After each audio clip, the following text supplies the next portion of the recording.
Hey guys, Ash here. Two of the most talked about and hyped up phones of 2012 have been the HTC One X and the Samsung Galaxy S3. So in this video we're gonna go ahead and pit these phones against each other and see who comes out on top. Guys, this is not gonna be too theoretical. I'm not gonna throw specs at you a lot. I'm gonna base this video more from the point of view of somebody who's been using this phone for months right now. Though I bought the S3 within a week of release, and the One X again within a week of its release. I've not made this video till right now, August the 28th, since I actually wanted to use both devices for at least 2 months before I did a head-to-head comparison. So let's start with the design and the build, guys. The HTC One X has a unibody polycarbonate build, whereas the Galaxy S3 has the general Galaxy plasticky feel to it, and with a detachable back cover. Alright, the key placements, the S3 goes the general Galaxy route with volume rockers on one side, the power button on the other, your micro USB port for charging, and MHL at the bottom, and the headphone jack on top, and microphones at the top and bottom, with a 8 megapixel shooter on the back. Whereas for the One X, you've got the general HTC kind of power button on top, volume rockers to one side, and the charge port to the other, with the 3.5mm jack on top, and again the microphones. So guys, overall on paper, when you look at the One X, it really seems better. And when I personally saw the S3 first in press releases, I was not really impressed with the metal side, the metal line on the sides, and it kind of did not have the premium feel that the One X had. Alright, but in day-to-day usage, as far as holding the phones in your hand goes, okay, let me start with this. Right now, you pick up your One X. Alright, if you want to turn the screen on, you have to push your phone down and then hit the power key for it to turn on. But at the same time, you pick up an S3, you just hit the power key this way. Or even if you don't want to hit the power key, this still works. So, you know, we are going in for faster phones. This might not seem big to you. The key placements on the S3 are definitely better. Even if you have your phone, plugged in, to pick it up this way and use it is a lot easier than having to kind of handle the charge cable going from the sides. So the key placements are something where S3 scores over the One X in my opinion. Alright, and apart from that, guys, the weight distribution on the S3 is a lot better. If you don't go ahead and read any specs and you just pick up these two phones in your hand, the One X is gonna feel heavier. But in reality, the One X weighs 130 grams while the S3 weighs 133 grams. The One X is actually 3 grams lighter, but the weight distribution over here is done very well for the S3, meaning the S3 really feels light. And as far as the ease of holding the phone goes, the One X has sharp edges over here, and if you can see, the edges kind of go outward, the sides. So in reality, you're actually holding the phone this way, as in your hand is curving inwards, and the sharp edges don't really make it a good feel to hold it. Whereas the pebble kind of nature of the S3, the curved edges, actually make the phone very easy to grip, and it really feels a lot better to hold in the hand than the One X. So though the One X has the premium feel of the unibody polycarbonate build, I would say that I'll have to give this round to the S3 because of the way it's made, the key placements, and so on.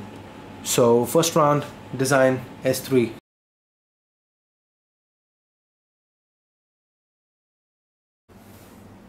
Moving on to displays, guys, both phones feature a 720p display, the HTC One X using a Super LCD 4.7-inch screen, whereas the Galaxy S3 uses a 4.8-inch Super AMOLED HD screen. So owing to the extra 1.1 inch used by the Galaxy S3, as far as pixel density goes, the S3 comes in at 306 ppi and the One X at a little higher, 312 ppi. So in real-time usage, the 6 ppi does not really make a big difference.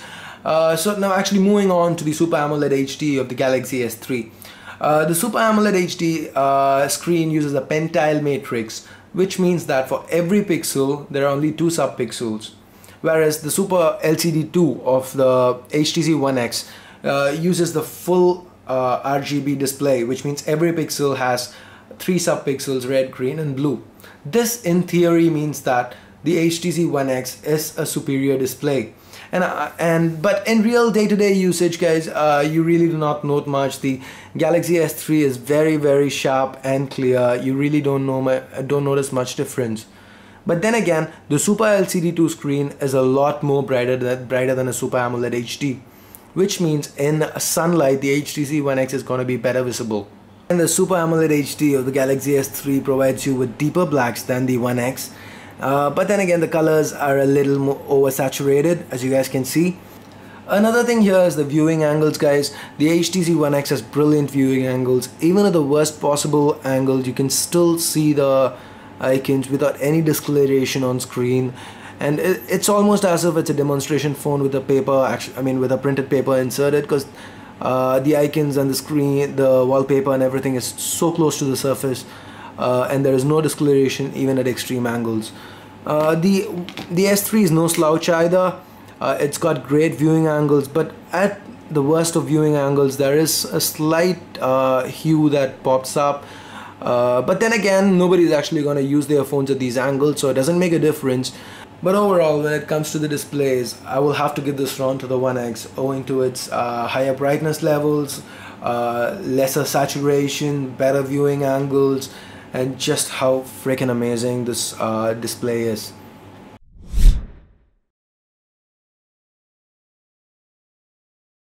So moving on to cameras, guys, like I said earlier on in this comparison, I'm not gonna really go into the theory. I'm gonna talk about it more from the point of somebody who's using these phones and how it works in real day-to-day usage.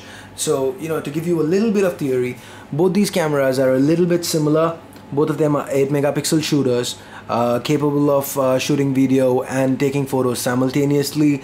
Both of them shoot 1080p with the rear cameras. The One X has a 1.3 megapixel front-facing camera. The S3 has a 1.9 megapixel front-facing camera, which can do 720p, which the One X cannot. So guys, one thing that is common with this generation phones is that the cameras have not really been, the specs haven't been bumped up in terms of megapixels, because last gen phones like the S2 or even the Galaxy Note had an 8 megapixel shooter.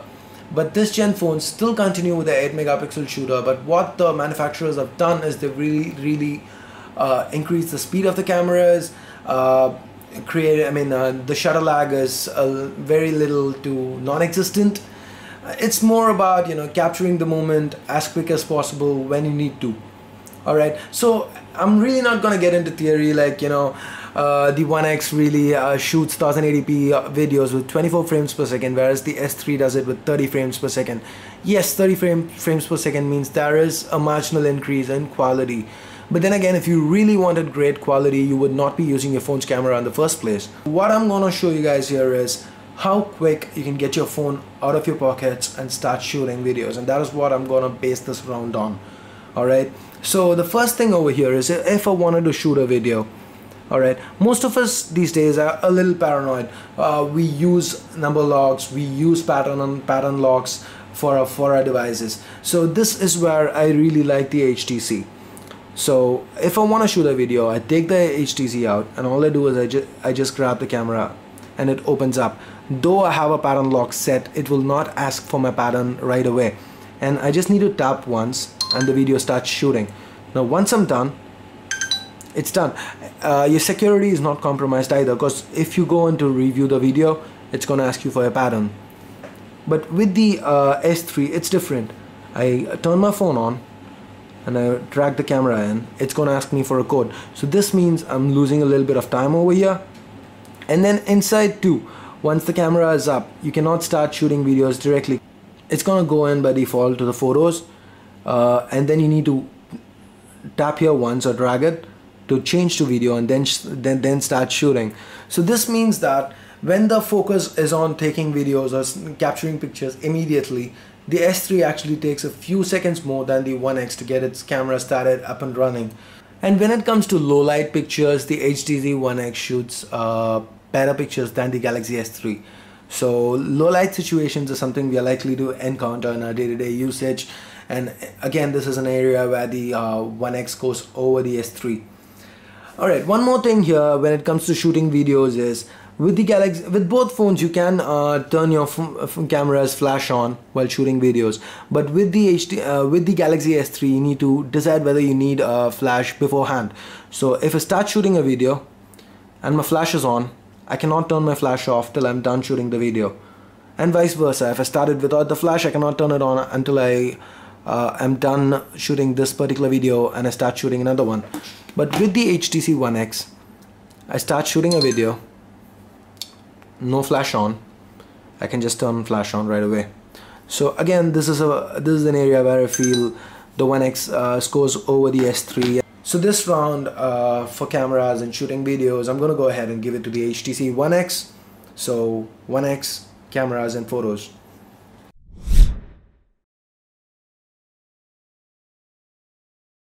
So now moving on to the user interface, guys.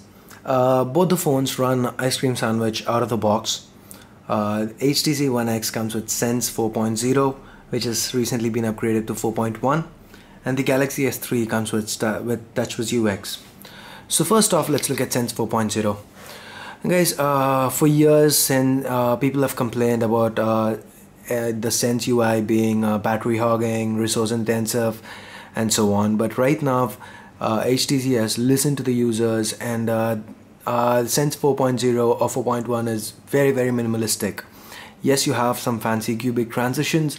If you've seen the previous Sense versions, you know, you get a spindle over here, you know, these kind of details in the graphics which actually hogs resources have actually been toned down a lot. And as far as contact integration goes, Sense is the best there is.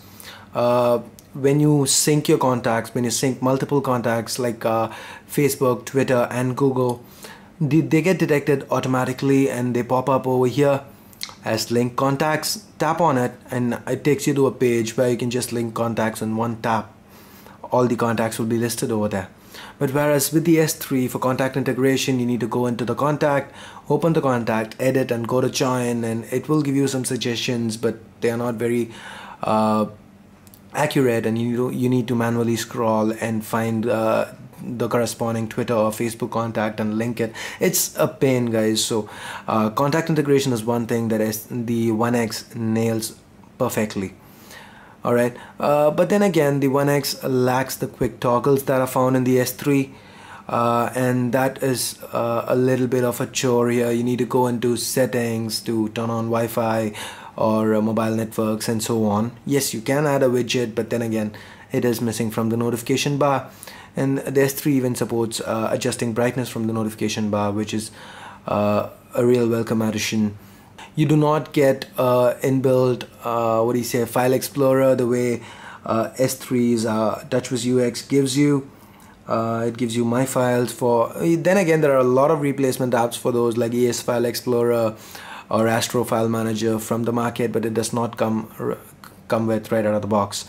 So Sense is minimalistic in nature. It's really fast and snappy, and it's got some great widgets and some great features like the moment every morning, if you have it set that way, you turn on your phone, it gives you updates like the weather conditions and so on.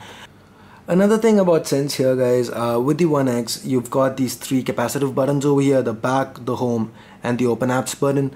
This is how Ice Cream Sandwich was intended to be used, but a lot of people did not like this kind of layout. All you need to do is just go on to Google and type in annoying 3-dot menu, and you will find a lot of threads about the One X. The reason is when you have this as the open apps button, there is a for apps that haven't been optimized for Ice Cream Sandwich, the menu button takes up this much real estate on screen. So for example, let me load up Viber. So over here you see the 3-dot menu over here. This is the menu button. So that kind of takes up some space on screen, and HTC have gone ahead and listened to the customers, listened to the users, and they have given us an option here with the 4.1 Sense update, where you can go into display and the recent apps button, and you can make it substituted for a menu button right now, so that when you open up apps, the space isn't taken anymore, and this button, the open apps button, works as the menu button. So I'm not necessarily labeling this as a negative. I actually respect HTC for listening to the users, and I just wanted to let you guys know. So now with the S3 guys, Samsung usually has the way Samsung tries to capture the market, capture people's attention, is by throwing specs at us. Say for example, when the initial Galaxy S launched, it had one of the biggest screens, 4 inches. There were phones with 4.3 inches like the Desire HD, but it was the norm at that time was 3.5, 3.7 inch screens. They gave us 4-inch screen, pretty light, and that was one of the first Android phones with 8 gigs internal storage. Corresponding competitors like HTC Desire and Desire HD had 512 and 1.5 gigs respectively as internal storage. And again with the Galaxy S2 we got a dual core, 1 gig RAM and so on. We were bombarded with specs. But this time around, for this gen phones, Samsung has taken it, made sure that they've worked a lot on the UI. They've listened to people. It's not specs that they have been bombarding us with, because the S3 still has 1 gig of RAM for the international versions, an 8 megapixel shooter, and so on. But it's the UI that's really been worked on. For example, one thing that really used to bother me when I was when I'm using the Galaxy Note, or when I've used the S2 in the past, has been that the app list, the app drawer, will not sort alphabetically into a grid. Say for example, I download an app like Double Twist, it does not go under D, instead it goes to the end. So while it gives you a new level of customization, but generally we prefer to customize the home screen and leave the app drawer alphabetical. And right now you go into edit, no, you go into view type, and you can select alphabetical grid, which goes ahead and sorts everything into alphabetical. And that is a welcome addition, and the widgets get their own tab now, and that's pretty decent as well. So I really kind of like this. There are a lot of gimmicks that Samsung has included over here, and a few of them might just be gimmicks, like say for example S Voice, which is a rival to Siri. It is a welcome addition, definitely. If you're an Android user, you definitely would have heard somebody who uses an iPhone brag to you about Siri, and S Voice is our way of telling people we've got that too. There are a lot of features that have been added to TouchWiz UX. Say for example the motion controls, you just hold an icon. This feature was available with the Galaxy Note as well, but I'm just letting you guys know, like tilt to change home screens. You can pan to you can just hold this and move your phone around to pan through the picture. And again you've got pinch, and you can just hold 2, and you can just zoom in and zoom out, two fingers or the thumbs, and just do this. And you also have turn over to mute, or when you're playing an audio, say for example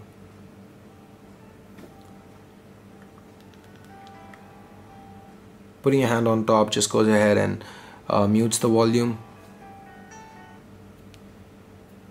So these are all welcome additions. The ones that really impress me the most are Smart Stay, which uses your front-facing camera to track your eyes, and as long as you're looking at the phone, it's not gonna go ahead and dim your screen or turn off the screen. And another one is Smart Alerts or Smart Notifications. How that works is, say your screen is turned off and you put your phone on charge.